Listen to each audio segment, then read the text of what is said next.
Muntu agafa takana ubatizo dala msimu wako mapita kuja mpejonji muntu agafa atakana ubatizo dala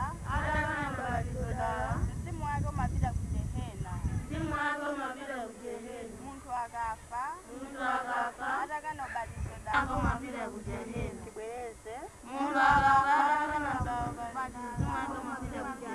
muntu agafa atakana ubatizo dala atieni muntu agafa atakana ubatizo dala msimu wake umapita kujehena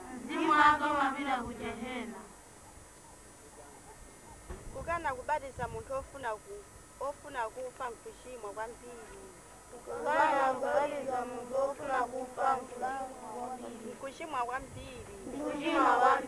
inu ngati palakalasi mbwere pano chifukwa nkumuletsa kupulumuka